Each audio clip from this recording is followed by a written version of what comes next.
Hola, muy buenas tardes. Bienvenidos a la Universidad de las Américas para hablar el día de hoy de la política exterior de México en el presente sexenio.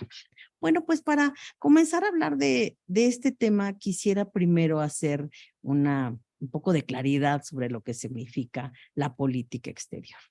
La política exterior entendida como el conjunto de estrategias preestablecidas por el Estado, diseñadas por el Estado y que se aplican sistemáticamente, recurrentemente para gestionar las relaciones de un país o de un Estado más bien con otras naciones o actores internacionales.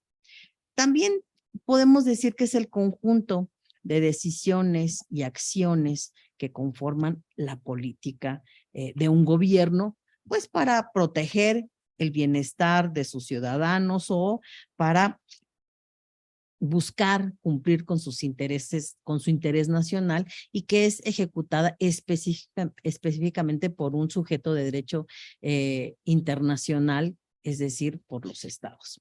Ahora, en el caso de México, cuando hablamos de la política exterior, pues inmediatamente nos vamos a los principios históricos que rigen a la política exterior y al igual que en las otras explicaciones, pues es el alma de lo que maneja el gobierno para relacionarse con otros estados y satisfacer sus necesidades, su interés nacional. Estos principios de política exterior son resultado de la historia, de los retos, de las vicisitudes que ha sufrido un estado y del proyecto que tenga como país. La política exterior entonces busca en el exterior satisfacer necesidades internas.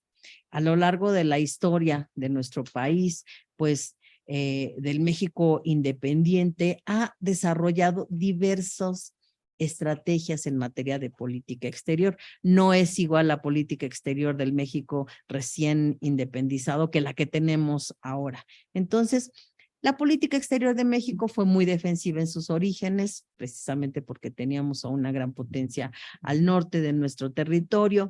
Después de las guerras mundiales se volvió un poquito más activa, pero con un objetivo muy específico de salvaguardar sus intereses que responden a las necesidades de cada época histórica de México y podemos decir que en la última etapa ha sido muy proactiva, muy activa para, después del fin de la Guerra Fría, pues sí, en el ámbito de buscar cumplir con sus objetivos o sus intereses nacionales. Cuando hablamos de política exterior de México, tenemos que tener claro que la política exterior la define el grupo en el poder. Por mucho que la Constitución nos dé un marco jurídico de cómo debe elaborarse la política exterior, quién la elabora, cómo la elabora, pues bueno, sin duda es muy claro que la política exterior la hace la clase en el poder. Y que dependiendo de cada momento histórico, pues tenemos diferentes objetivos de la clase en el poder y diferentes clases o grupos en el poder. Y se ha calificado a la política exterior de México como juridicista, como nacionalista, defensiva, alineadas en algunos momentos de su historia a algún grupo en el ámbito bipolar, pero siempre con un discurso tercermundista.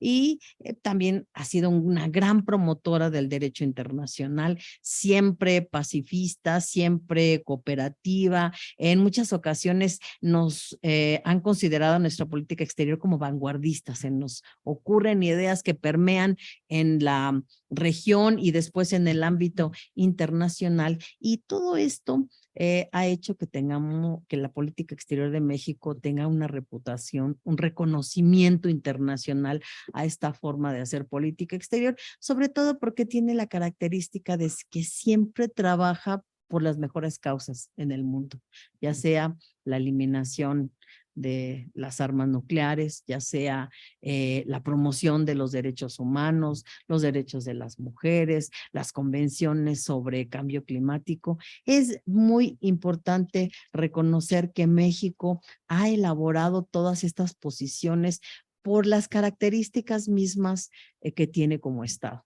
es un país que no tiene armas, que no ha tenido una economía potencialmente importante en el mundo, que no tiene otras características que le permitirían defenderse. Entonces se defiende a través del derecho internacional, a través de tener reglas claras con las que vamos a jugar todos los actores en el ámbito internacional y que haya, digamos, es como una vacuna, prevenir que no nos invadan, porque ya hay una convención que habla sobre el derecho de las naciones a la independencia, a la autodeterminación, y todos estos principios han sido resultado de esa necesidad de defendernos en la circunstancia, tomando en cuenta la circunstancia geográfica, histórica, que ha enfrentado en diferentes momentos. Bueno, pero la idea aquí, ya que hablamos de todo este marco de la política exterior de México, hablar de la política exterior del actual gobierno, pues implica compararla con qué, ¿verdad? Podemos decir muchas cosas de la política exterior del gobierno actual, pero yo creo que es importante compararla con qué se venía haciendo o con qué la tenemos. Es más o menos comparado con qué, ¿verdad? Entonces tenemos que, pues, la anterior administración se fijó como eslogan promotor de lo que quería hacer la política exterior, pues marcar a México como un actor con responsabilidad en el ámbito global. Esta idea de un actor con responsabilidad global que surgió en el sexenio anterior, pues tampoco era así como muy novedosa. Realmente el presidente Peña Nieto recibió a un país que tenía una gran calidad de política exterior reconocida por todas las regiones en el mundo, reconocida en América Latina, reconocida en Europa, reconocida por los países asiáticos, reconocida por las grandes potencias a partir del simple hecho de que México fue invitado a formar parte del grupo de los 20. El G20, que aglutina a las economías más ricas del mundo y fue reconocido como una economía emergente, como un país que por su peso específico, poblacional, ubicación, comercial, necesitaba tener una voz en el grupo de países que analizaban lo que estaba pasando en el mundo, los retos, el comercio, la economía, hacia dónde iban a girar sus motivaciones o sus preocupaciones estos grandes economías mundiales. México forma parte de ese grupo y eso pues no es gratis, no es que le caigamos bien a alguien, es que el peso específico de la política exterior del país lo ameritaba. Entonces, volver a México un actor con responsabilidad global, pues era algo como el paso a seguir. Les puse aquí en las diapositivas la ideología que se manejó, o más bien las justificaciones que se dieron para tener una política exterior que busque que México sea un actor con responsabilidad global. Ya México estaba considerada como una potencia emergente, pero había que consolidar esa posición. También había que reconocer que las cosas que se estaban haciendo estaban bien hechas. El presidente Peña Nieto, en su diagnóstico antes de elaborar su Plan Nacional de Desarrollo, pues reconoce que los temas en cambio climático, en G20, en haber salido de la crisis del 2008-2009, fueron cosas que estuvieron bien hechas y que había que seguir.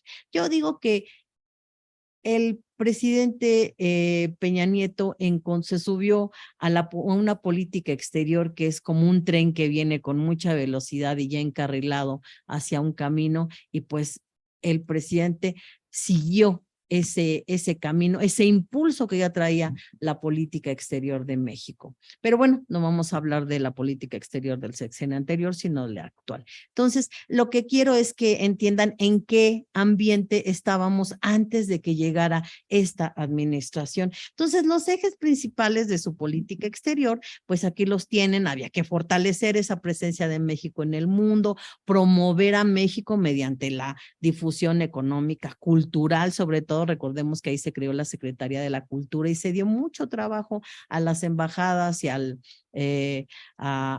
las relaciones de la diplomacia pública para dar a conocer y cambiar la imagen de México en el mundo a través de su cultura. Reafirmó el compromiso de México con el libre comercio, la movilidad de capitales y la integración productiva y pues como último punto tenía velar por la seguridad y los intereses de los mexicanos en el exterior y pues también que a los extranjeros se les tratara bien en México. Esos eran los ejes fundamentales de su política. Analistas como el doctor Jorge Esquiabón, experto investigador del CIDE en materia de política exterior de México, pues nos hace un análisis al final de esta administración diciendo que hubo una importante desinversión de recursos y capacidades en materia de política exterior. ¿Qué quiere decir eso? Pues que la Secretaría de Relaciones Exteriores, encargada de elaborar y de coordinar esta política exterior, pues le hacía falta personal, presupuesto, recursos para dar en realidad el salto a manejar un México con una responsabilidad global. El presupuesto de la Secretaría, que de por sí no era el más grande que había en el gobierno federal, pues se redujo todavía más a un 13% y eso significó pues la reducción de personal básicamente administrativo, no de titulares de las embajadas, sino del personal que hace el trabajo que firman los embajadores o los directores generales y que en muchas ocasiones representa la memoria histórica porque los embajadores van y vienen por el mundo, los directores políticos o por designación política, pues van y vienen, cambian de secretaría, pero el personal administrativo es el que tiene la memoria histórica del manejo de los temas en el país. Entonces, pues esa sí fue una pérdida importante en la planta laboral de la secretaría. Ahora, en el ámbito de la capacidad que tiene, según la ley de la Administración Pública Federal, de que la Cancillería sea quien coordine la política o la posición de México en el exterior y que coordine a todas las dependencias del Ejecutivo para salir con una sola voz hacia el exterior, pues también ese papel se vio mermado porque pues se le dio más juego, por ejemplo, a la Secretaría de Economía y sobre todo al final de la administración porque pues tuvimos que renegociar un tratado de libre comercio con América del Norte. Entonces, bueno, ese papel de coordinador se perdió y no se ha recuperado hasta el momento. Y bueno, la representación de México en el exterior se mantuvo, pero no reflejaba realmente la importancia y el peso de México en ese momento actual. Lo único que se pudo hacer fue abrir 2 embajadas más, pero México necesita tener más presencia en otras regiones como África, como Europa. Tenemos las mismas embajadas de hace más de 30 años, entonces necesitamos tener más presencia para tener ese peso global y responsable en el mundo. Entonces, los recursos consulares, por consiguiente, también se vieron reducidos. Me gustaría señalar en este punto que en la administración anterior al presidente Peña, hubo la decisión de que los recursos obtenidos por cuestiones consulares, por eventos, ya sea de visas, pasaportes, etcétera, se quedaran en los consulados para atender a los mexicanos fundamentalmente Estados Unidos, que se quedaran en los consulados para servir de base para atender y que en esta administración volvieron a regresarse todos los recursos al país y pues bueno, eso va en detrimento de la atención que se le da a nuestros migrantes, principalmente en Estados Unidos. La promoción internacional, la cooperación, pues también se vio afectada por esta reducción de recursos. No obstante que se había recién creado la AMEXID, no hubo recursos para hacer todo lo que tiene que hacer una agencia mexicana de cooperación para el desarrollo. Una ley que se aprobó en una administración anterior, pero que requería de contar con recursos para poner en marcha ese papel que tiene México de tener 3 cachuchas al mismo tiempo en materia de cooperación internacional, que es la de ser receptor de cooperación de grandes potencias, de países que tengan tecnología de punta, de ser donante de cooperación internacional para aquellos países con un menor desarrollo al nuestro, y al mismo tiempo hacer cooperación triangular, es decir, aliarnos con quienes pueden poner recursos y nosotros la capacitación, e incluso el país que va a recibir puede cooperar de alguna manera con los proyectos de cooperación. Entonces, eso se perdió. Y la ley sobre cooperación internacional, pues está ahí, pero no tiene recursos para funcionar. Entonces, ahí en esta administración hubo el primer desgaste, el primer deslave presupuestal para la Secretaría de Relaciones Exteriores y como consecuencia para la política exterior de México.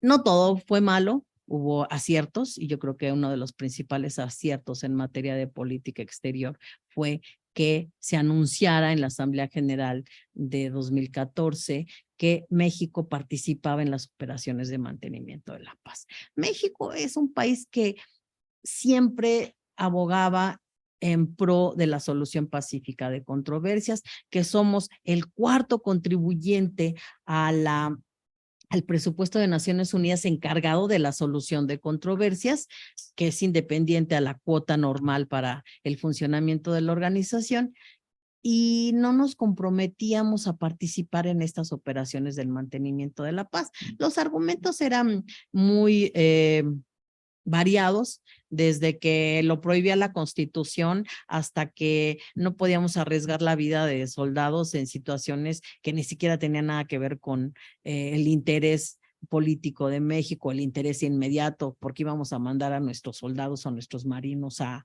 Medio Oriente o a África, cuando eso no implicaba una prioridad para México. Sin embargo, el decidir hacerlo implica comprometerse y ser un actor más responsable con esta búsqueda de la paz y la seguridad en el mundo. Entonces, cuando se toma esa decisión, es muy bien recibida por Naciones Unidas, estas operaciones que trabajan bajo el mando del Consejo de Seguridad y que tienen personal militar o civil que hace actividades muy específicas que tienen que ver con coadyuvar, ayudar a solucionar conflictos para que puedan terminarse completamente. Muchas veces tienen que ver con la creación de instituciones gubernamentales, jurídicas o de seguridad, pues son muy importantes. Y México, pues no es la primera vez que participa en estos eventos, ya antes había participado en otras 4 operaciones de mantenimiento de la paz, no con grandes contingentes, porque no es el caso, con 1 o 2 expertos, observadores que estuvieron en algunos países de Medio Oriente o de África. Pero a partir de esta decisión, pues ya hubo una participación más amplia. No tan amplia como la que hubo con el caso de El Salvador, en donde México pues envió más de 120 policías para ayudar a crear a la policía en El Salvador después de que terminó la guerra en ese país en la década de los 80s y en los 90s México forma parte o envía contingente policial a El Salvador una vez que ya son firmados los acuerdos de paz y todo para contribuir a capacitar a un cuerpo policíaco en El Salvador. Entonces ya habíamos participado, pero en cuestiones muy específicas. Esta fue una de las operaciones en donde México envió realmente 120 policías que eran parte de la entonces Policía de Caminos y Puentes, que algunos conocerán, los jóvenes ustedes no saben qué es eso, pero era una policía que era la más reputada en el país. Eran unos policías, además de altos, guapos, preparados, etcétera. Pues bueno, era lo mejor que tenía México para ayudar a capacitar a otro país. Entonces, bueno, ahora ya estamos participando, como aparece aquí en las diapositivas, pues desde el 2015 con 12, 13, 15 apoyos en materia naval o militar o simplemente civil para observar procesos electorales en la más importante de estas operaciones a partir de la decisión de formar parte de las OMPs ha sido la de la pacificación en Colombia. ¿Por qué? Porque en esta operación, en esta misión política de Naciones Unidas en Colombia, México lideró, México fue el jefe de la operación de mantenimiento de la paz en Colombia, con un destacado diplomático mexicano, y ha entregado muy buenos resultados en el proceso de reincorporación de las guerrillas después del acuerdo con las FARC. Entonces, ha sido un trabajo que ha entregado muy buenos resultados y pues un importante número de mexicanos ha trabajado en Colombia como parte de esta operación. Entonces, eso tiene muy buenos resultados en la administración de Peña Nieto. Además, se inició la construcción de lo que sería el campo de capacitación de militares, policías y marinos en México, y que incluso serviría para capacitar a personal que fuera a las operaciones de mantenimiento de la paz de Centroamérica. Podían venir a capacitarse aquí en México. El centro está cerca en la salida a Cuernavaca de la Ciudad de México, y es un centro en el que vienen funcionarios de Naciones Unidas a capacitar a los militares, marinos y policías sobre el derecho que deben conocer, derechos humanos, cuáles son las capacidades, qué tanto puede hacer un miembro de una operación militar, qué cosas no puede hacer, si van a ir armados, desarmados, etcétera. Les dan una amplia capacitación, y ese centro pues está en México. Entonces ese tema salió muy bien. Podemos decir que es una de las joyas de la administración del señor Enrique Peña Nieto. Ahora, ¿cómo estaba el mundo? Ya sabemos que México y Estados Unidos tienen una relación importantísima. México es un importante socio comercial, tenemos ingresos muy importantes derivados del comercio con América del Norte. Eso nos ha traído un buen apalancamiento para tener relaciones exitosas con la Unión Europea, con Japón. Nos hemos convertido en el centro del interés por venderle no solamente al norte, sino al sur del continente. Entonces, el ambiente comercial, no necesito mencionarles que era muy, muy importante, muy interesante, muy adecuado, muy próspero para la economía que recibió el presidente Peña Nieto. Lo que quisiera es hablar de, por ejemplo, otras regiones, otros países que también se trabajaba y el trabajo que se hacía en México en materia económica comercial nos hace que en el 2011 este banco Goldman Sachs nos califique como parte del grupo MIST. ¿Qué es el grupo MIST o MITCA? Es el grupo que integran México, Indonesia, Corea del Sur y Turquía. Estos países son economías de grandes mercados con población de capacidad de compra. O sea, la población puede adquirir productos, tiene un gran crecimiento económico estable, control inflacionario. En realidad somos potencias medias, pertenecemos al G20, grandes receptores de inversión extranjera en sectores estratégicos como el de la industria automotriz, la química, la farmacéutica. Tenemos grandes posibilidades de crecimiento económico por el tipo de administración, la apertura. Recordemos que durante esa administración se dieron las reformas estratégicas y que no fueron precisamente idea del presidente, pero hasta ese momento se pudieron hacer. Y bueno, tenemos que este MITCA no se pudo consolidar a través de un documento, de un pacto político formal entre los presidentes, pero sí se pudo hacer a nivel de los cancilleres en el marco de Naciones Unidas, donde se sumó Australia, y a partir de eso tenemos un foro de diálogo sobre temas de interés común para la región. Con países que están distribuidos en todo el mundo, tenemos un diálogo por el peso de la economía y la importancia de las posiciones que México maneja en materia de política exterior, por la madurez de sus posiciones, de su economía y por la gran proyección que presentaba. Ahora, además de esto, tenemos que el presidente Peña Nieto recoge un país que también está relacionado con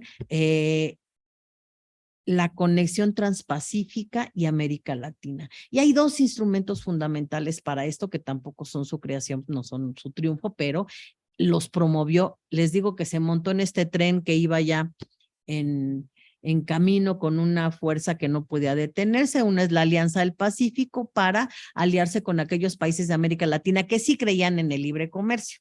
Los que no creen en el libre comercio, pues boicotearon el ALCA y ya se acabó. Pero los que sí formaron parte de la Alianza del Pacífico y después nos proyectamos a esta región a través de el Tratado de Asociación Transpacífico, que le costó mucho trabajo a México que lo aceptara. Estuvimos insistiendo más de año y medio en que Estados Unidos nos invitara a formar parte de este tratado, pues porque no podía ser que estuvieran Canadá y Estados Unidos y no estuviera México siendo el socio, el tercer socio del Telecán, y bueno, finalmente se logró, se formó, se amplió a través de este acuerdo transpacífico pues tratados de libre comercio con 6 países más. De por sí México ya tenía una amplia red de tratados de libre comercio. Bueno, 6 países más. Puede haber críticas sobre si funcionó o no, que si el objetivo era detener a China, que bueno, lo importante es que somos parte de este ejercicio de diversificación comercial y de apertura de oportunidades. Entonces, estas dos instrumentos comerciales son importantes herramientas para posicionar a México no solamente en la cuenca del Pacífico, sino en el mundo. Y eso consolida su peso como economía emergente. Bueno, la relación con China comenzó muy bien en la pasada administración, no terminó bien porque pues al principio firmamos un acuerdo de asociación estratégica donde dijimos que queríamos todo con los chinos. Los chinos prometieron hacer inversiones de hasta 81,000 millones de dólares en varios proyectos de infraestructura. Uno de ellos era el tren México-Querétaro, otro era algo que se denominó el Dragon Mar, que era digamos, un complejo que no solamente era residencial, sino un gran mercado para vender productos, principalmente chinos. Y bueno, con muchos locales, pues bueno, se suspendió por cuestiones medioambientales, porque hubo pues más de 200 hectáreas desforestadas, etcétera. Y bueno, se suspendió. Buenas fuentes dicen que el presidente chino ya no quiso tener nada que ver con el presidente Peña, ni inversiones en México hasta que se fuera él, ¿no? Porque se las cancelaron y todavía hay algunas, tuvimos que pagar muchas multas por haber suspendido estos licitaciones que casi ya se habían ganado en relación con el tren, etcétera. Bueno, podemos decir que fue un cambio de pocos cambios porque no hubo mucha creatividad. Se usó lo que ya estaba y se dejó seguir avanzando. Y hubo una continuidad en los temas de política exterior. No hubo cambio en materia de derechos humanos, no hubo cambio. El único cambio que hubo fue que la agenda en materia de seguridad se dejara caer. A pesar de que el país se enfrentaba a problemas importantes en relación con la delincuencia y los carteles de la droga, el presidente Peña Nieto pues, no quiso narcotizar su agenda y borró el tema de su agenda, no quiso hablar de eso, a pesar de que se había logrado promover una asamblea extraordinaria para revisar el tema de pues los paradigmas que rigen la lucha contra el narcotráfico, que está demostrado que están equivocados, que no es la estrategia a seguir. México, Colombia, la Colombia del presidente, ay, se me olvidó. Bueno, el presidente de Colombia y el presidente el presidente uruguayo, también estaban convencidos de que era necesario que Naciones Unidas revisara la estrategia en el combate contra las drogas. Se logró convocar una asamblea extraordinaria, pero pues ya no participaron ninguno de los presidentes que dieron origen a esa iniciativa. El presidente Peña Nieto fue, pero pues nada más a dar un discurso, no había ese empuje de hacer pensar a todo el mundo de que el tema del narcotráfico no está siendo tratado de manera adecuada en el ámbito internacional. Entonces, muchos temas se perdieron muchas, se desapareció a la Secretaría de Seguridad Pública, se le dieron sus funciones a Gobernación y entonces hubo un detrimento en materia de seguridad en el país y en las relaciones que tenemos con Estados Unidos y con algunos países de América Latina que tienen que ver con este tema del narcotráfico, de las sustancias psicotrópicas y todos los delitos conexos que llevan este fenómeno. Y pues bueno, podemos decir que la agenda de seguridad pues se cayó, que se aprobaron las reformas estratégicas que al principio le dieron mucho renombre al presidente y fue recibido en todos lados como el niño casi genio.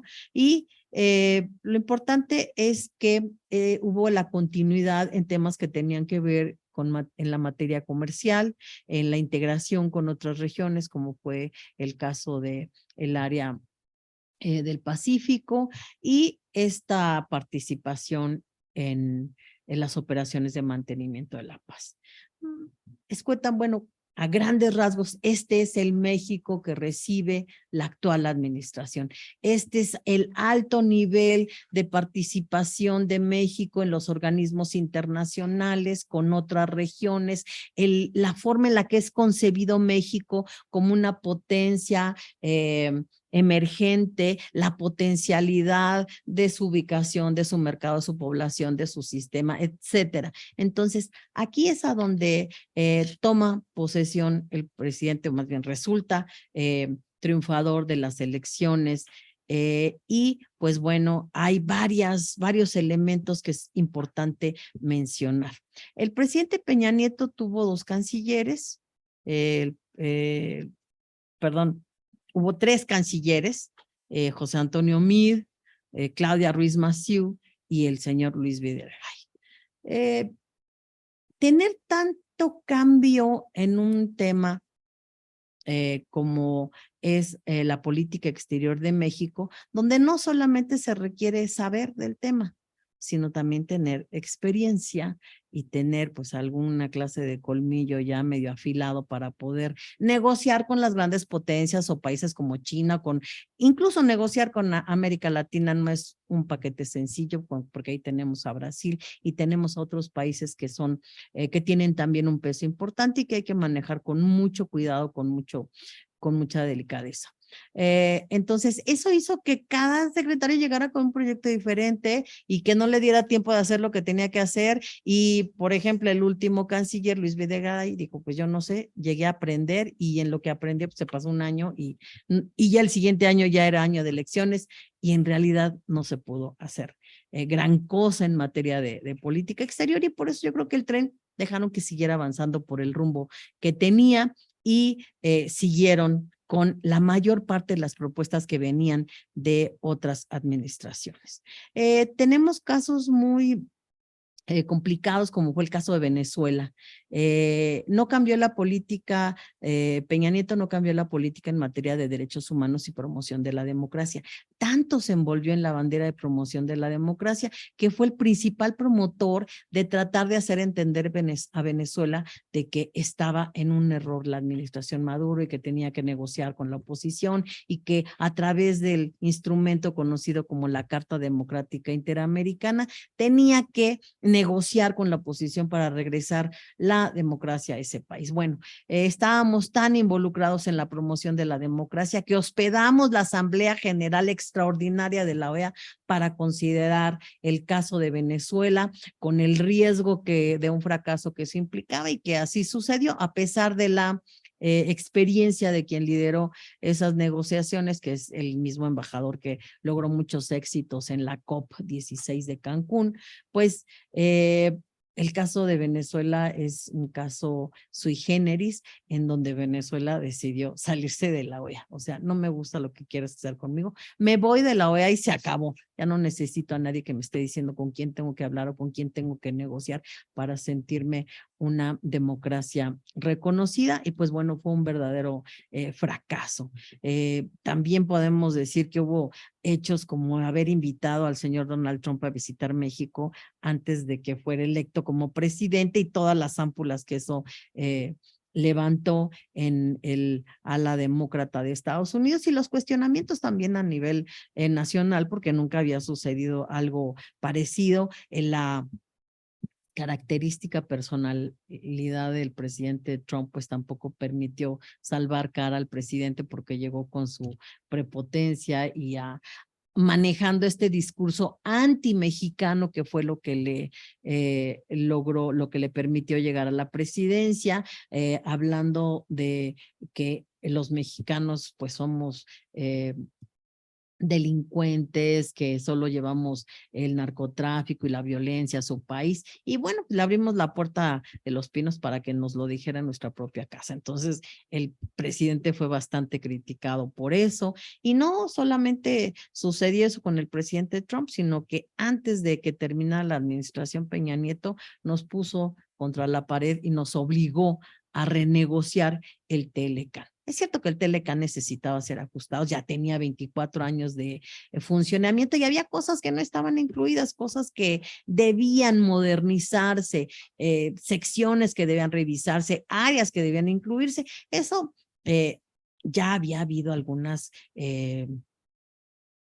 intentos de México por meter algunos temas que le eran de interés y también de Canadá, pero estaba intocable el Telecán. Y ahora, pues bueno, lo bueno fue que los negociadores mexicanos de la Secretaría de Economía vieron en esta posibilidad de abrir y renegociar el Telecán, pues de incluir todos esos temas que en el pasado ya les habían generado cierta inquietud. Y bueno, las negociaciones fueron exitosas, contaron con la participación de observadores de la nueva administración y pues aparentemente salimos muy fortalecidos de esa negociación porque sin duda el Telecán se convirtió en la base del éxito comercial de México.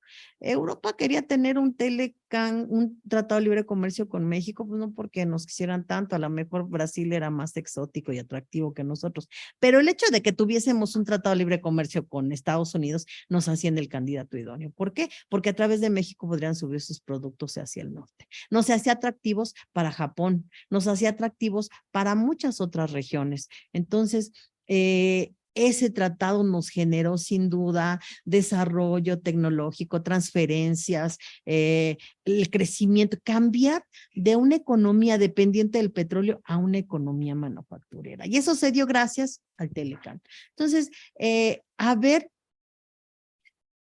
vuelto a tener estas reglas claras de comercio con América del Norte, generó tranquilidad en Europa, en América Latina, en Asia, en muchos otros países. Entonces, podemos considerar que fue un éxito, malos modos, pero salimos bien librados de eso. El presidente no tenía mucho el feeling diplomático ni político, entonces decidió que al término de su administración no asistir a la CELAC en Sudamérica, cuando todos los países de América Latina estaban apoyando a México para renegociar este tratado, para expresarle su solidaridad por los tratos y la falta de diplomacia que utilizaba Estados Unidos en la persona de el candidato o ya el presidente Donald Trump. Entonces se perdió ese arropamiento por parte de América Latina para con México, que sin duda abre camino para que después Colombia pueda negociar su tratado de libre comercio con Estados Unidos. Dependían muchas cosas de esa renegociación del tratado de libre comercio con Estados Unidos. Entonces, bueno, así termina la administración de Enrique Peña Nieto con un nivel muy alto de la política exterior, con un nivel muy alto de la participación de México en los organismos internacionales, con un reconocimiento muy alto de México como potencia y bueno, sin embargo, pues el ambiente nacional está enrarecido por los problemas de inseguridad y después los temas de corrupción se convierten en el material para la campaña del siguiente presidente. Entonces, bueno, así es como encuentra al país el actual gobierno y pues así como el todos los presidentes tienen que explicar cuál es su proyecto de nación a través del Plan Nacional de Desarrollo, pues este presidente hizo un análisis, un diagnóstico que generó muchas expectativas en relación con la política exterior, porque pues quería que el objetivo fuera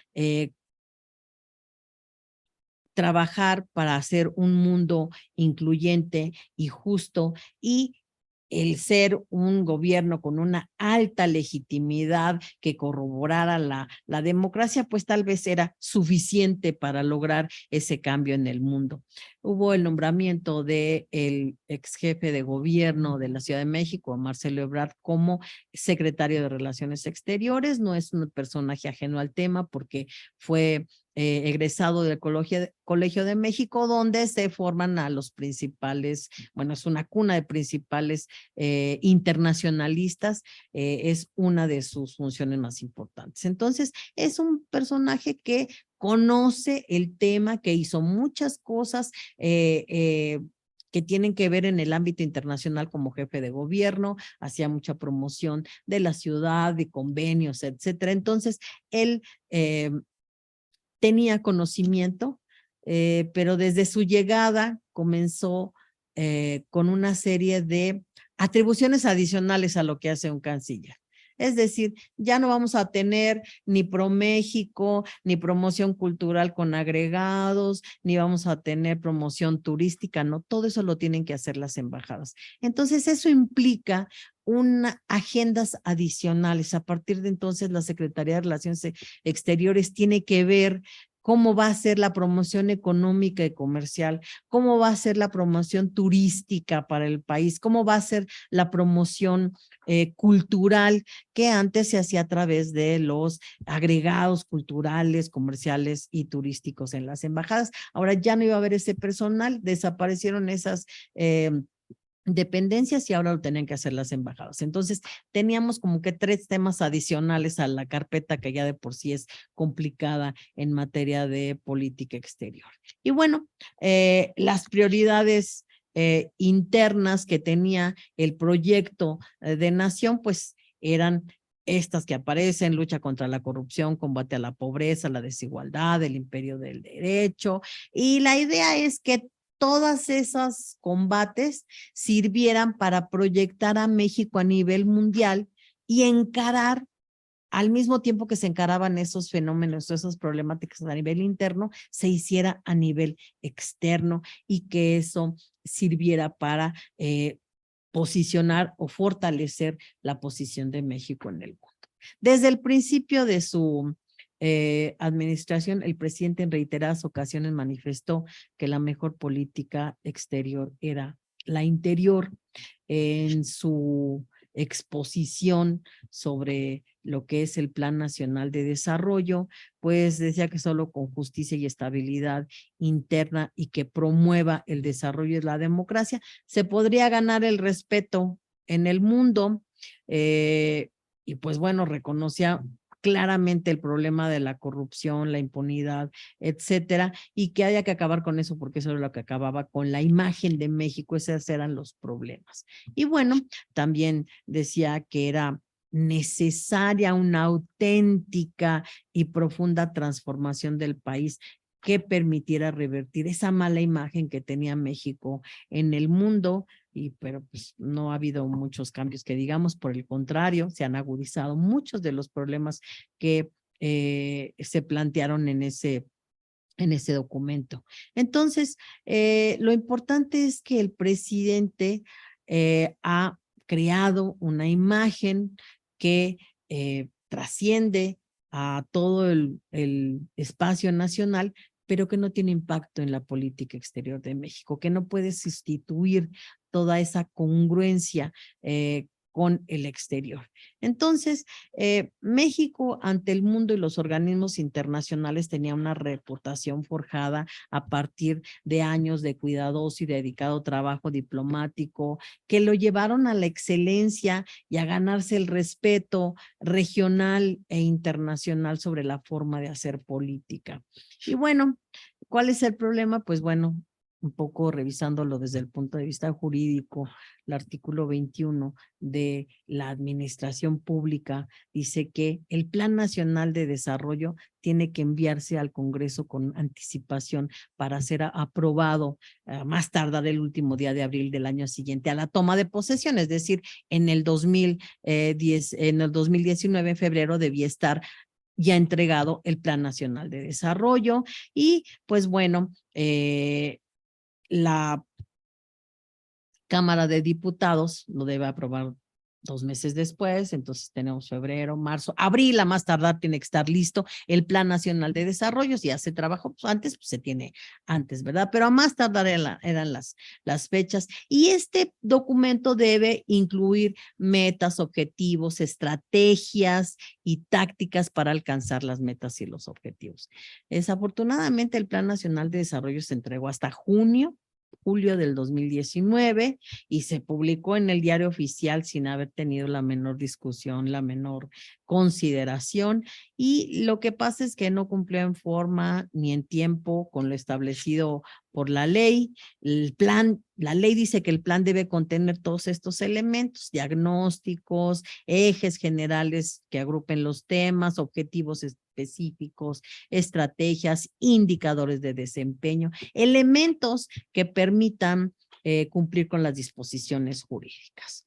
Y lo que pasó fue pues que el Plan Nacional de Desarrollo solo contiene 5 párrafos y en donde tiene que haber un diagnóstico, ejes generales, temas, estrategias, pues no hay más que un discurso de lograr posicionar a México en el mundo. Entonces, partimos desde este punto de vista jurídico donde tenemos una carencia de elementos que nos permitan tener objetivos claros, recoger experiencias anteriores, proyectos y posicionarlos. Entonces, hay una falta de visión y planeación en materia de política exterior y que tiene un efecto en la posición, en el posicionamiento de México en el mundo, porque pues se basa en un discurso tradicional donde el objetivo es la recuperación de la tradición diplomática plasmada en los principios de la política exterior. Pero pues los principios de política exterior no estaban perdidos, estaban muy claros, especificados, y con base en eso se habían hecho todas las proyecciones o se habían justificado todas las posiciones que México había argumentado. Entonces, estas son las prioridades del Plan Nacional de Desarrollo que tenemos ahorita: cooperación y amistad con América Latina y el Caribe, y de manera especial con Centroamérica. Para Norteamérica, solo los temas de comercio, migración y delincuencia, y Estados Unidos y Canadá son las prioridades. Queda fuera el resto del mundo y los organismos internacionales. Y ya no hablemos de temas específicos como derechos humanos, etcétera, ¿verdad?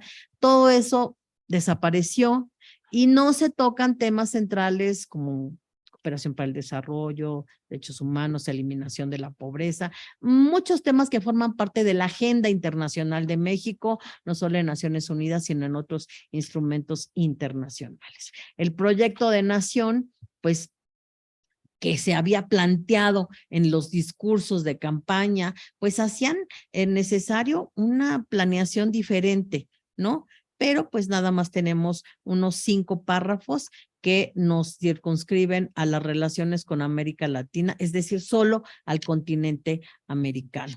Hasta ahorita, pues, la extraordinaria política exterior de México se ha convertido en una política exterior pasiva, opaca y muy reactiva, que pues efectivamente afectó la imagen y el posicionamiento de México a nivel mundial, sobre todo a partir de esta posición del mandatario de no salir, de no participar en las reuniones internacionales, solamente ha ido a la Asamblea General de Naciones Unidas, ha visitado a Estados Unidos para cuestiones muy específicas y pues el G20 no ha tenido el gusto de su presencia. Entonces, entre las facultades que le da la ley al presidente, pues es la de dirigir y la política exterior con apego a los principios de nuestra política exterior. Y a pesar de eso, hemos tenido casos que, bueno, necesitaríamos mucho más tiempo para hablar, por ejemplo, el tratamiento que hemos dado a la crisis Venezuela.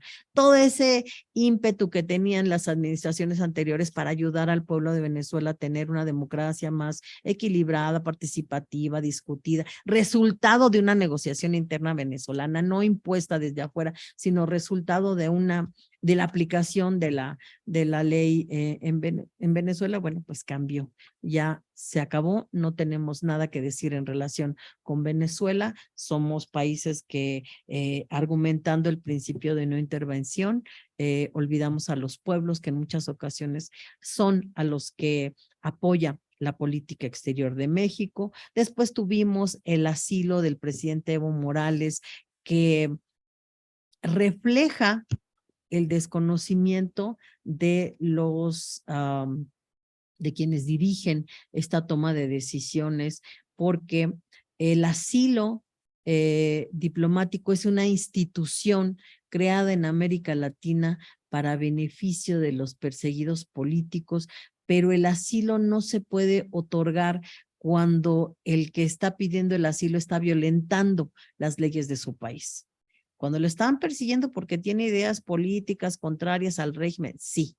El asilo tiene cuestiones muy específicas que justifican el otorgamiento del asilo y es tan poco justificable que a las mes lo tuvimos que sacar del país, ¿no? Ya no está el señor Evo Morales, no estuvo mucho tiempo en México, la posición que se mantuvo en relación con las caravanas migrantes también no digamos que es la principal factor para la crisis migratoria que tenemos, porque es cierto que hay responsabilidad de parte de los países receptores de migrantes y de parte de los países fuente de migrantes, que es un problema donde hay una corresponsabilidad y donde hay que trabajar de manera organizada entre todos los países que sufren este fenómeno. Pero el hecho de manejar una política de brazos abiertos a los migrantes y de generar caravanas y ondanadas de hizo que el sistema migratorio nacional colapsara. Simplemente no hay capacidad para recibir a tantos migrantes y el hecho de decir nuestra puerta está abierta, por aquí pueden entrar, vengan, todos los que quieran, pues claro que eso afecta la capacidad del gobierno para hacerlo. Es cierto que el derecho de migrar es un derecho humano, moverse por el mundo y tratar de buscar las mejores posibilidades de vida, seguridad o refugio ante situaciones de guerra o desastres naturales, implica que los países sean receptivos a esas problemáticas, pero abrir o convertirnos en el pasillo para que todos pasen por aquí, vengan de donde vengan, pues nos genera sobre todo a México un problema que ha sido increciendo y que bueno, pues ahora finalmente estamos haciendo tal vez lo que debimos haber hecho desde el principio, hablar con los principales países fuentes de migrantes para ver cómo se puede solucionar este problema y qué estrategias, qué herramientas podemos usar para contrarrestar ese sufrimiento de los migrantes que no solamente arriesgan su vida, sino su seguridad, su integridad y que, pues, bueno, se convierten en un problema para tanto para los países de cruce como para los de llegada y pues tenemos a millones ahí en la frontera con Estados Unidos. Es un problema que en realidad es provechoso para Estados Unidos porque si no hubiera la posibilidad de entrar, pues todo se regresaría. No, no hay manera de que pases ese muro, no. O sea, te mueres y no pasas.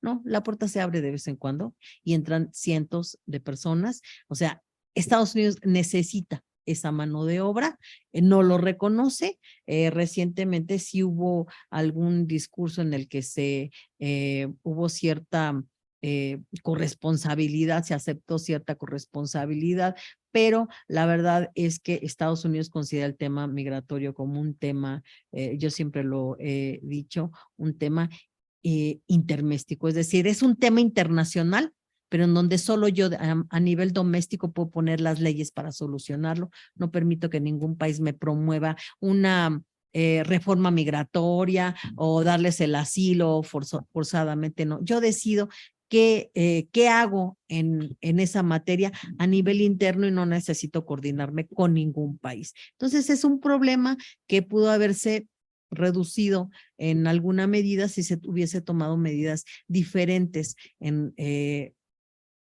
a esas exposiciones de vénganse todos por aquí, los recibimos con brazos abiertos, ¿no? La verdad es que para la mitad del sexenio, además de la crisis que provocó la pandemia de COVID, que en todos los países generó reducciones de producción, de crecimiento, crisis económica, etcétera, pues las decisiones del gobierno de México pues no permitieron proteger o promover esta riqueza que tiene México de ser un punto de inversión para las industrias de Estados Unidos y de Canadá, y se dejó de proteger a muchas empresas, y el manejo de la pandemia pues tiene muchos cuestionamientos que no vamos a tratar aquí, pero sí, en el ámbito de la política exterior, el canciller pues se vio también en la necesidad de conseguir vacunas para el país. Gracias a las importantes relaciones que México tiene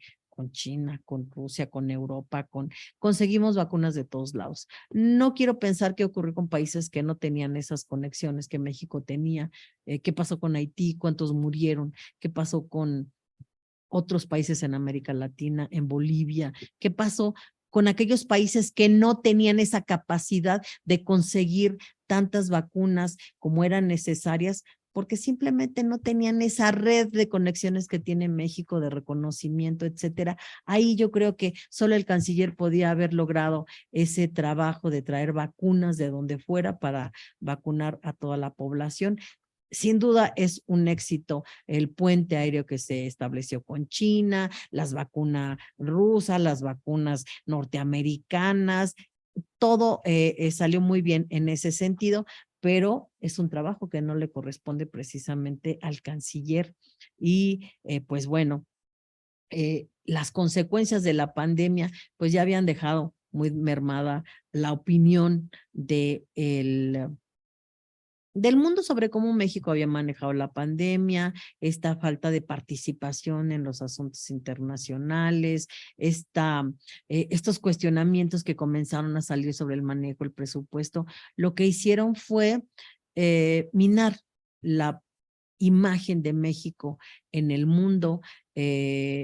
El tratamiento que se dio a esta crisis venezolana, boliviana, y el manejo del tema migratorio, convirtiéndonos en un tercer estado seguro, es decir, un estado que detenga por la fuerza a los migrantes, después de haberles dicho que vengan todos por aquí. Ahora les mandamos al ejército y cerramos la frontera sur. O sea, había muchos cuestionamientos por la falta de consistencia entre el discurso político y las acciones que México hacía. Entonces, en el ámbito de la corrupción y la rendición de cuentas, pues tenemos muchos cuestionamientos en el ámbito internacional. Tenemos un discurso contradictorio que nos ha minado la consistencia con la cual se había manejado México en el mundo. Y entonces, ¿qué hacemos? Pues bueno, tenemos que sacar algo que nos libre cara, ¿verdad? Y entonces en 2019 el canciller de México anuncia que México va a adoptar una política exterior feminista,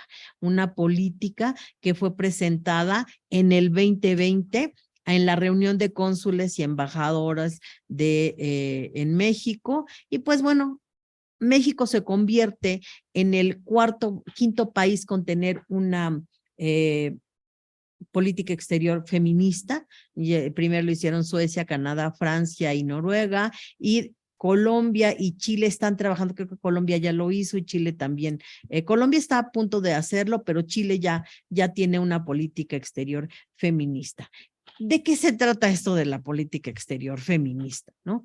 Pues es un conjunto de principios que buscan desde la política exterior eliminar las diferencias, las falta de injusticia, de equidad en cuestiones de género, pero va más allá que la cuestión de género. No solamente es una lucha entre hombres y mujeres o no solo es una cuestión feminista. No vamos aquí a hablar de lo que es la teoría feminista de las relaciones internacionales, pero sí saber que el hecho de eliminar las vulnerabilidades de la población, en donde la mitad de la población son mujeres, implica tomar en cuenta a esa mitad de la población. Y no solamente son las mujeres, son aquellas personas que estén en una circunstancia de vulnerabilidad, y eso arropa a los indígenas, arropa a la población que está en desventaja, a los indígenas, a las poblaciones con preferencias sexuales diferenciadas, etcétera. Es una política que trata de ser inclusiva. Así se entiende en el ámbito internacional. Rápidamente podemos ver cuáles son los objetivos de esta política exterior feminista para en el lanzamiento de esta política. Lo que se buscaba era pues que la perspectiva de género permee en toda la agenda ante los organismos internacionales, y como parte de toda iniciativa que se haga en materia de política exterior deberá tener cubierto este componente de género, y en segundo lugar tener una secretaría, una cancillería paritaria, es decir, donde la mitad de las mujeres puedan acceder a cargos de decisión. Creo que eso de alguna manera es lo que más ha caminado, porque dentro del servicio exterior hay una gran cantidad de mujeres muy capaces y que pueden desempeñarse de manera muy exitosa, y así lo han hecho muchas de ellas. Pero el hecho de que lleguemos a tener una secretaria de Relaciones Exteriores, pues es también hablar de la paridad que se ha manejado en esta administración, la paridad en el gabinete, la paridad en los puestos de toma de decisión. Creo que donde más se ha logrado es en el Congreso tener una paridad. Se busca también que la Cancillería sea un espacio libre de violencia y segura para todas las mujeres. No estoy muy segura de que eso se haya logrado, porque por ahí he tenido noticias de que sigue habiendo algunos actos de acoso y maltrato laboral en la Cancillería. Espero que se atiendan, pero lo que busca la Secretaría con esta política exterior es que de donde se elabora la política exterior hay un ambiente de paridad, de equidad, de respeto, que esa igualdad se vea porque está siendo visible que las mujeres están ocupando estos cargos en la toma de decisiones, estas direcciones generales, estas titularidades en las embajadas, en los consulados, etcétera. Entonces, la SR busca también que el tema del feminismo sea interseccional, es decir, que todos los temas tengan un componente que cuide las vulnerabilidades de la población.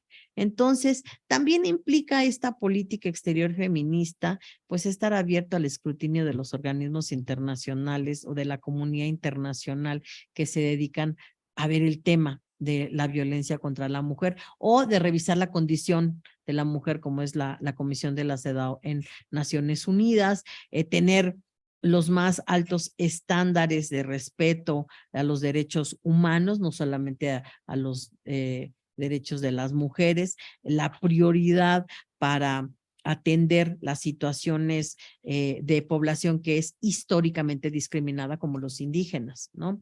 Y esta política exterior feminista se va a poder proyectar y trabajar mucho mejor en el ámbito multilateral, donde no es nuevo el trabajo de México. México ha trabajado desde antes de la conferencia de Beijing en el tema de mejorar la condición de la mujer en el mundo. Hemos tenido importantes embajadoras trabajando en ese ámbito y es un tema en el que México ha ido avanzando y avanzando de manera muy importante. Entonces, no es cambiar la posición de México en relación con las cuestiones de género en Naciones Unidas, esa ya está y estaba claramente definida. México en el ámbito interamericano incluso creó un mecanismo para que la Convención sobre Eliminación de Violencia contra la Mujer no fuera letra muerta, sino que tuviese un mecanismo de seguimiento donde los estados estén revisando a ver qué has hecho país para eliminar la violencia contra la mujer. Bueno, pues esto es lo que la Cancillería promueve dentro de su página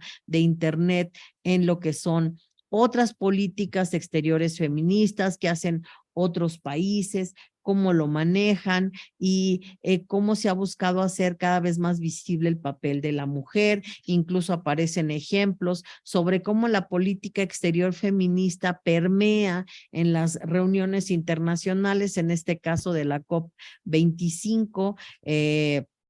Bueno, se pudo hacer porque Chile estaba también adoptando su política exterior feminista, entonces se hace de manera muy, muy suave, muy fácil, ¿no? Ahora, lograr los objetivos de una cancillería paritaria y romper lo que se llama el techo de cristal para que cada vez más mujeres puedan tomar decisiones, porque todas llegan a consejeros, a ministros y nadie llega a embajador. Entonces se trata de romper ese techo de cristal, se trata de que cada vez haya más mujeres que tengan igual nivel de responsabilidad e igual remuneración. Bueno, en la Cancillería yo creo que ese es un tema que no está a discusión, ganas igual si eres hombre, mujer o lo que sea. Entonces, no hay problema en ese sentido, pero también quieren que la igualdad se vea y esto implica que la imagen gráfica de todo lo que tenga que ver con la política exterior incluya una cuestión femenina y, por ejemplo, podemos ver de este lado, cuando no se tenía una política exterior feminista, pues todos eran señores y dos que tres mujeres. Ahora las fotos son así, tienen que ser así. Pero esa en realidad es una política exterior feminista. Yo creo que una política exterior feminista va más allá de la promoción de los actos que hace la Cancillería.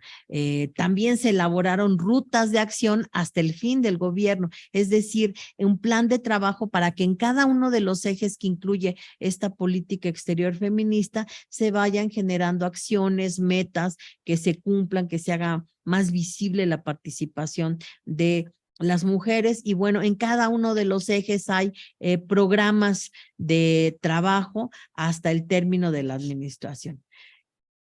Creo que este ejercicio de la política exterior feminista es un ejercicio que ya no tiene retroceso. O sea, lo que se ha ganado hasta ahorita difícilmente lo van a perder las mujeres y creo que la Cancillería es el espacio idóneo para lograrlo, para hacerlo, pues por el alto nivel de preparación de los miembros del servicio exterior, por su amplio conocimiento en materia de derechos humanos, equidad y demás. Creo que es el mejor espacio en donde se puede promover una política exterior feminista. Confío en que pueda desempeñarse de una manera eficiente y que trascienda a la Cancillería y a las fotos o los libros que publica la Secretaría sobre memorias de las diplomáticas en México, donde lo que hacen es explicar qué tan difícil le resultó a una embajadora llegar a ser embajadora, qué fue lo que tuvo que sacrificar, qué papel tuvo que desempeñar su esposo, los hijos o la familia, etcétera. Entonces, una política exterior feminista va más allá de eso. Entonces, es muy difícil proyectar hacia el exterior lo que no existe en el interior. La situación de las mujeres en México es de pena, ¿verdad? La mitad de la población está siendo agredida, acosada, asesinada, maltratada, no reconocida. Y eso no se puede proyectar hacia los organismos internacionales. Por el contrario, puede ser un elemento de cuestionamiento a la inconsistencia del discurso de México, pidiendo instrumentos que hablen sobre equidad, igualdad, cuando nosotros no somos capaces de proveer esas seguridades, esa equidad, esa igualdad al interior del país. Entonces, llegamos así, por ejemplo, a la evaluación que hizo en marzo de este año, la reunión de la CEDAW en Nueva York, pues promovió este índice de la política exterior feminista, que lo que hace esta organización es evaluar cualitativamente, es decir, la calidad de las políticas, no la ejecución, la calidad en la elaboración de las políticas y explorar el potencial que tienen. Y nosotros tenemos unas leyes magníficas en todos sentidos. El problema es que se cumplan, ¿verdad? Entonces tenemos una política exterior feminista que está calificada como la tercera mejor del mundo por la calidad en su elaboración, porque tiene una potencialidad muy importante. Este foro lo que hace es medir a 34 países miembros de la OCDE en relación con esta elaboración. Y resulta que pues México está en el tercer lugar. Y que China y Estados Unidos ya no alcanzó la hoja, están hasta abajo. Estados Unidos está hasta abajo. Tiene la peor elaboración de leyes o de la política exterior feminista. Entonces, la política exterior feminista debe ir más allá de los textos, del plan de acción, del programa de ejecución. Entonces, tiene que realmente demostrar que es efectiva y que se está. Recordamos cuáles son los objetivos de la política exterior. La política exterior busca en el exterior cumplir con el interés nacional y solucionar las necesidades internas. Entonces, que la política exterior sirva para mejorar la condición de la mujer en México es mi deseo más ferviente, porque realmente es algo que necesitamos. Ahora, tenemos muy pocas embajadoras de carrera designadas en el mundo. Estas son embajadoras, pero hay también muchas en los consulados.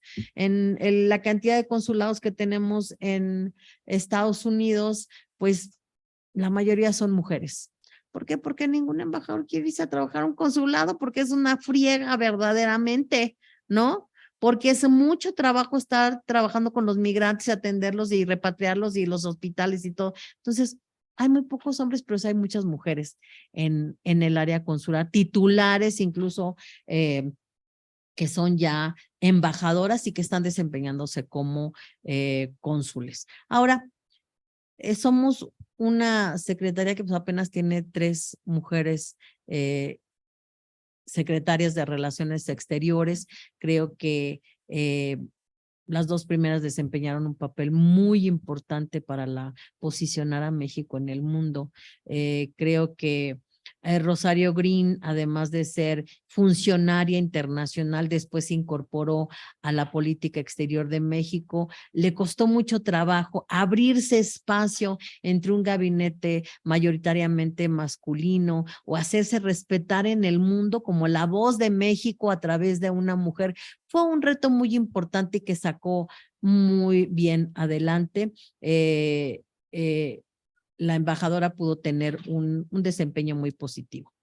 La canciller Patricia Espinosa hizo las cosas como al revés. Primero fue miembro del Servicio Exterior, se posicionó, la nombraron secretaria de Relaciones Exteriores, hizo un papel muy exitoso a pesar de todas las críticas que tenían, decían que iba a durar 1 año, que 2, que venía Arturo Sarucán, que no, que bueno, duró los 6 años y hasta el último mes, en noviembre del 2013, no, de 2012, se cerró con mucho éxito la cumbre del G20 en Los Cabos, Baja California. Todo el tiempo la experiencia, la preparación, el abrirse paso le dejó a México éxitos en todas las esferas en las que se trabajó. Trátese Alianza del Pacífico, trátese G20, trátese Naciones Unidas, trátese la creación de la CELAC misma. O sea, tenemos muchos logros en la administración de Patricia Espinosa como secretaria de Relaciones Exteriores. Y esa es una crítica que yo tengo a lo que se está haciendo ahora en la Secretaría como política exterior feminista, donde se sacan publicaciones donde se discrimina, por ejemplo, a esta secretaria que hizo grandes cosas para la política exterior y para posicionar a México en el mundo. No aparece. Hagan de cuenta que no existe. Existen todas las señoras antiguas, que la señora que fueron las primeras embajadoras, aparece Rosario Green, pero no hay una sola hoja dedicada, una mención dedicada a la canciller Patricia Espinosa. Y bueno, considero que no se puede tener una política exterior feminista que es discriminatoria entre las propias mujeres, ¿no? Poco aparece la secretaria Claudia Ruiz Massieu porque estuvo 2 años. ¿Qué tanto se puede hacer en 2 años? Digo, jugó su papel, lo hizo. Yo creo que lo más importante fue haber recuperado a los mexicanos que fueron dañados en Egipto en la caravana turística, y se lanzó la secretaria personalmente a exigir una respuesta por parte del gobierno de Egipto. Entonces, la falta de tiempo no le permitió hacer más, tomando en cuenta también que no es una diplomática de carrera, que no se le puede exigir que tenga grandes éxitos como los tuvo Patricia Espinosa o Rosario Green, que se movían en el ambiente internacional desde sus primeras gestiones profesionales. Ahora, Patricia Espinosa, después de ser secretaria de Relaciones Exteriores, fue llamada a cumplir el papel de secretaria en materia de medio ambiente ante las Naciones Unidas. Fue nombrada por Ban Ki-moon por el extraordinario papel, y eso no se dice, no se sabe. ¿Por qué? Porque somos discriminatorios actualmente sobre el papel y la importancia que las mujeres le han dado a la política exterior de México. Estamos obviando, borrando una parte muy importante de la gestión femenina como parte de la política exterior de México. Entonces, pues nos enfrentamos a una continuidad en esta administración, porque era un tren que venía muy fuerte, muy recio, como dice mi abuelita, venía muy recio. Entonces, no se puede detener cosas como la candidatura de México al Consejo de Seguridad. Es algo que ya se había analizado con anterioridad, que se promueve, que se da y que se gana nuevamente, precisamente con el mayor número de votos gracias a la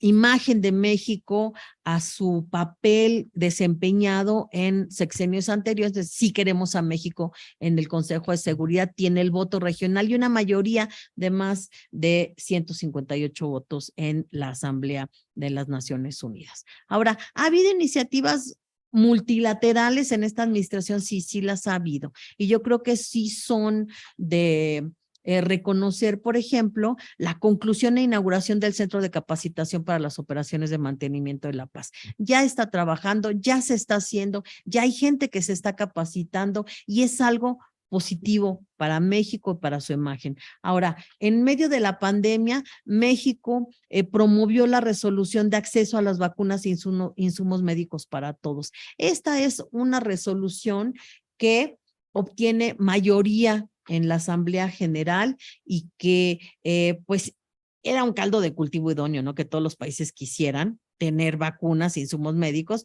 porque son 164 países, de los cuales, ¿quién está ahí en vacunas? Estados Unidos, la Unión Europea, Rusia, China, y se acabó. Entonces, todos los demás, por supuesto que querían un acceso democrático a las vacunas y que hubiese insumos accesibles. Entonces, esa resolución fue un éxito para el canciller Marcelo Ebrard, pero pues el problema es la ejecución, la implementación de eso. Si no, queda como letra muerta, como un posicionamiento de lo que debe ser, pero no hay cómo llevarlo a la práctica, que eso es lo que falta para poder lograr un éxito rotundo. Ahora, cuando el señor presidente fue a la sesión del Consejo de Seguridad durante la presidencia de México, en donde pues habíamos tenido un nivel de desempeño muy respetable, muy bien elaborado, pues el presidente comenzó a hablar de que era necesario cobrarle a los países más ricos para darles a los más pobres, y que las empresas deberían pagar para generar. Yo no estoy en desacuerdo con esa idea. Creo que hay una distribución muy injusta de la riqueza en el mundo. Creo que hay concentraciones de la riqueza que resultan grotescas cuando comparamos a los países más ricos y a los más pobres. ¿Y cómo es que obtienen esa riqueza a través de las empresas? O sea, creo que es una iniciativa justa, loable, pero que debe ser trabajada de manera adecuada, que debe ser bien planteada, que debe ser muy cerebriada para planteárselo a las principales economías del mundo. Y ahí pues falta el trabajo diplomático, la experiencia diplomática, aunque ante la misión permanente ante las Naciones Unidas hay embajadores que tienen todo mi respeto, creo que había necesidad de haber planteado ese asunto con mayor anticipación, de haberlo planchado un poquito para que no se parara una embajadora ahí en el Consejo de Seguridad y dijera al presidente, este no es el ECOSOC, se equivocó usted de foro, váyase a otro lado. O sea, esa falta de preparación e improvisación en los planteamientos, por muy buenos que sean, hacen que se vea un trabajo mal hecho, ponen en riesgo la figura presidencial, etcétera, minan la imagen de México. Entonces, ha habido propuestas buenas, sí, pero la manera de hacerlo no es efectiva ni resulta en algo positivo. Bueno, ha habido otras, aquí hay una lista de cosas que han sido importantes y que se han manejado. Hemos tenido elecciones de la embajadora Socorro Flores como miembro de la Corte Penal Internacional. No es cualquier cosa. Ser miembro de la Corte Penal Internacional exige una preparación y un reconocimiento de la comunidad internacional sobre el trabajo que un jurista mexicano está haciendo para formar parte de eso. Actualmente, yo espero que en estos meses, antes de que termine la actual Asamblea General de Naciones Unidas, se elija a los nuevos 3 miembros de la Corte Internacional de Justicia. Tenemos un candidato extraordinario, que es el embajador Juan Manuel Gómez Robledo. Este embajador fue el que preparó el caso Avena. Este embajador fue el que preparó muchas cosas. Es un extraordinario embajador, jurista, consultor jurídico, formado en París. O sea, es un garbanzo de a libra este embajador. Espero que realmente su trabajo sea reconocido y resulte electo como miembro del la Corte Internacional de Justicia. Hay un error ahí, dice Corte Penal, pero es la Corte Internacional de Justicia. Y pues bueno, tuvimos el caso de las demandas a las empresas por el tráfico de armas, que pues fue flor de un día nada más, y ahora pues ya no tenemos el seguimiento. Claro, creo que el principal atributo de esta demanda fue haber llamado la atención de todo el mundo sobre una situación que realmente ocurre, que las empresas venden indiscriminadamente las armas que están matando a los mexicanos y a muchas otras nacionales en sus países. Y eso es muy importante, una responsabilidad social de las empresas de hacer ese comercio y tráfico de armas. Y bueno, llegamos a las agendas personales en contra de los resultados en materia de política exterior.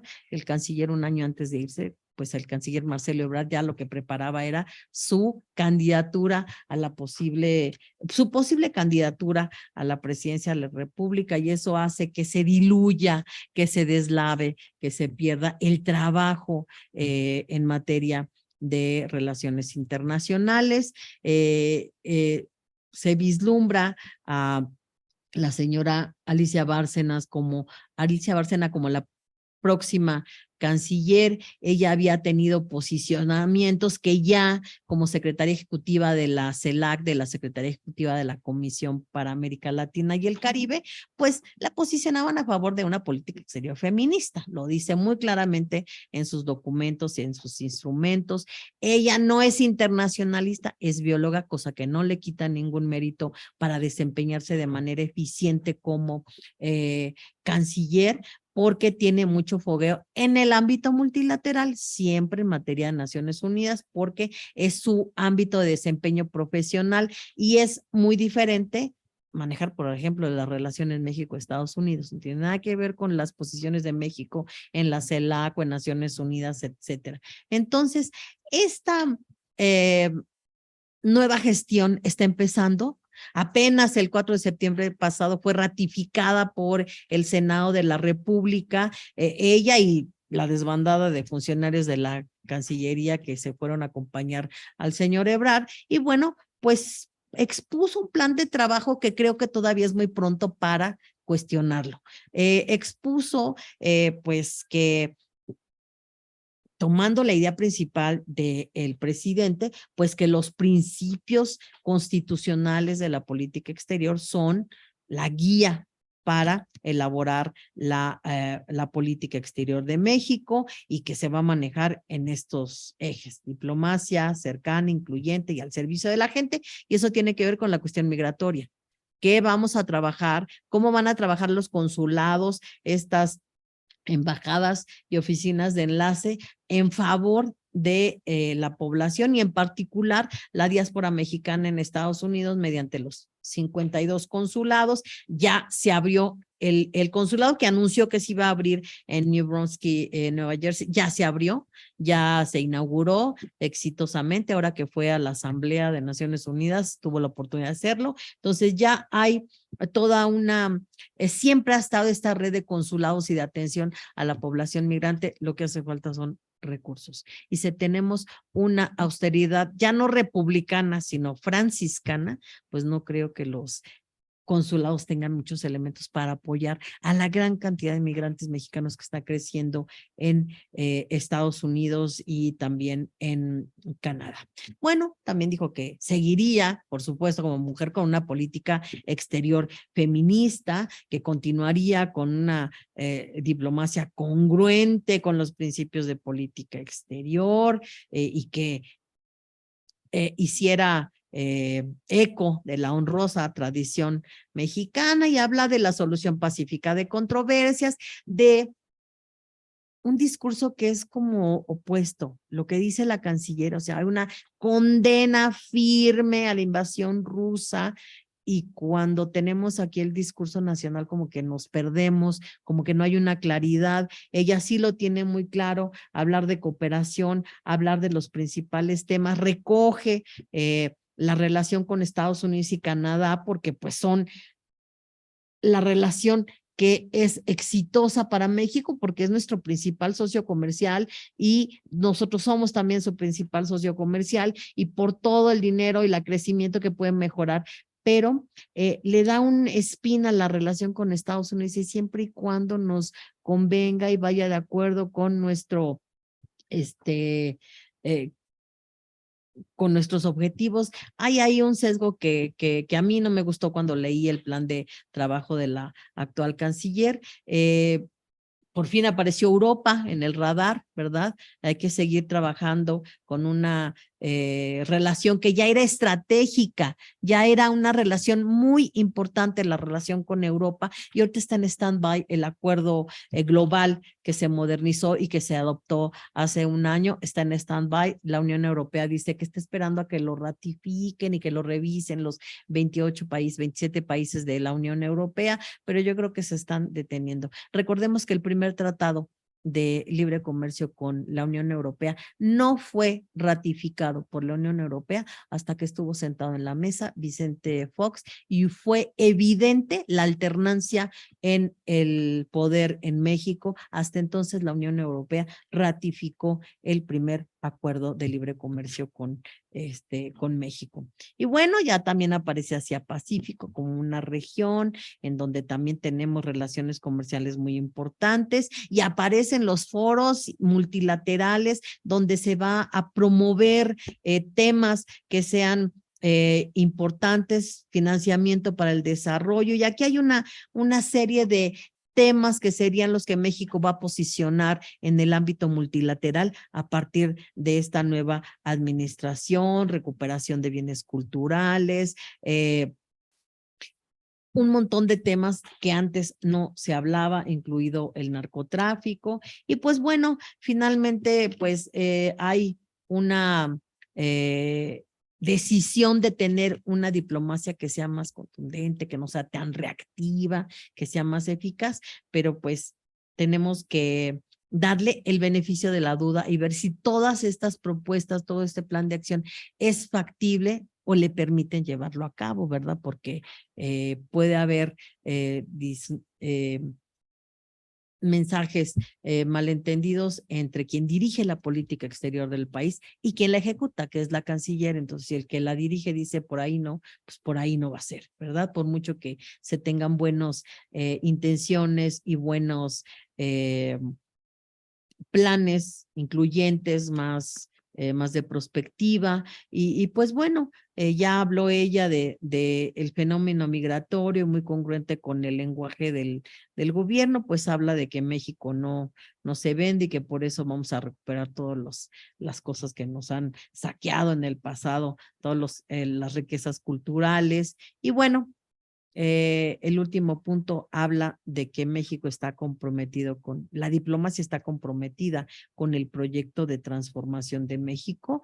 Creo que es importante que México se transforme, pero en algo que sea beneficioso para todos los mexicanos y las mexicanas y que pueda permitir el crecimiento del país.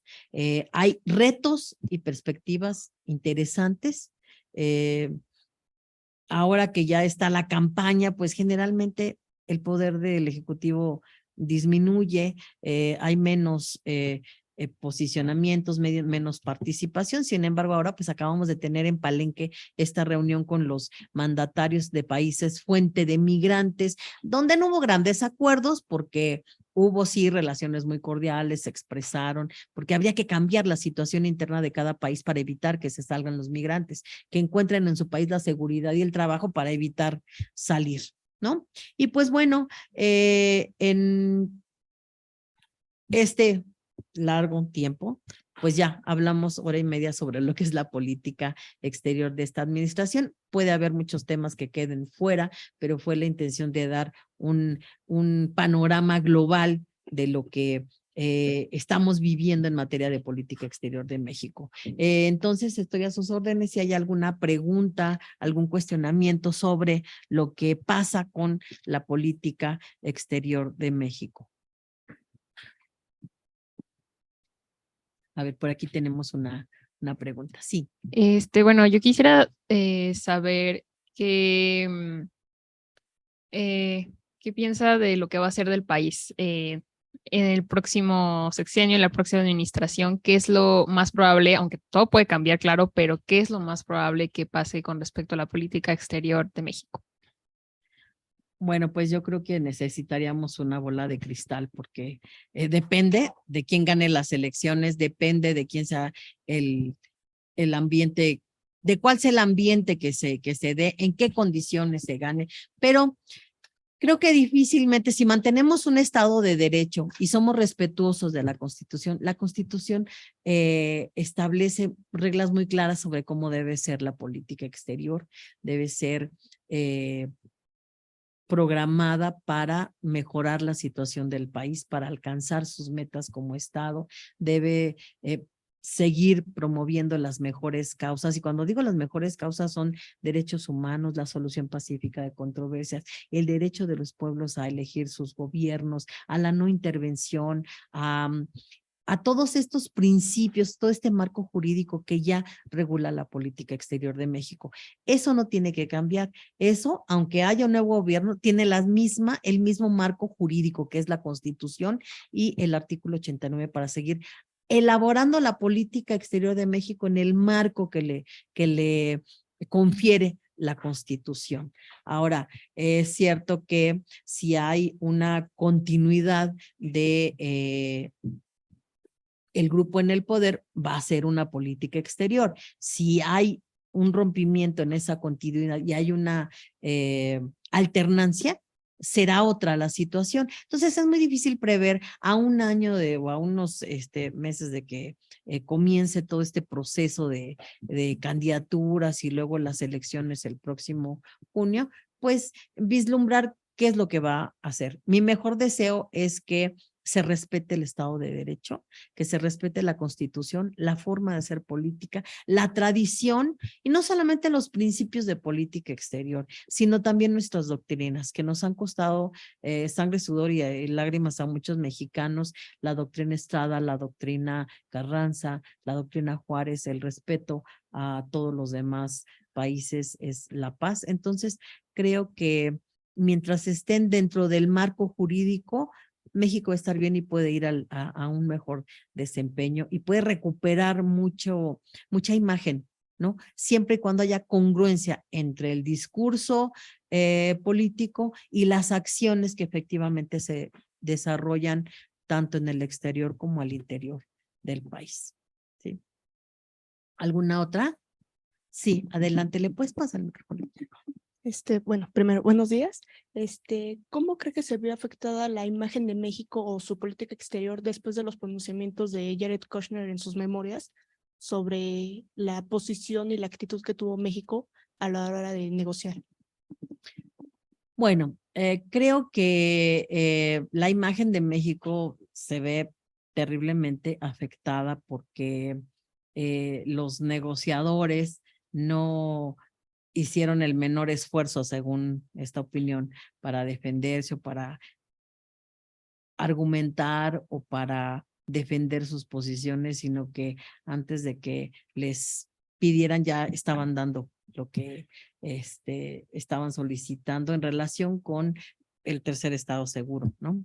Entonces, hay eso por supuesto que viene a destrozar tal vez la imagen no del país, pero sí del canciller, ¿no? Que fue el que negoció, ¿no? Sí a su equipo, sí a la forma en la que, a la falta de experiencia y de diplomacia para manejar esos temas. Si bien el ex canciller Ebrard es preparado o fue formado en el Colegio de México, Casa de Internacionalistas, eso no quiere decir que en la práctica él tenga una buena experiencia y que conozca la diplomacia. Y pues negociar con Estados Unidos es negociar con él, es como poner a Sansón contra David. Entonces, lo que tiene que tener México es diplomáticos experimentados, muy preparados para negociar con una potencia del calibre de Estados Unidos y sobre todo con una potencia que viene con el ánimo de obligar, de imponer, de someter a sus decisiones o a sus intereses a nuestro país. Entonces, necesitamos gente muy preparada, por eso ustedes deben estar muy preparados para ser muy buenos diplomáticos, muy buenos negociadores. Gracias, gracias por sus preguntas. Si no tenemos más preguntas, creo que podemos agradecer el día de hoy este encuentro sobre este tema de la política exterior de México. Buenas tardes.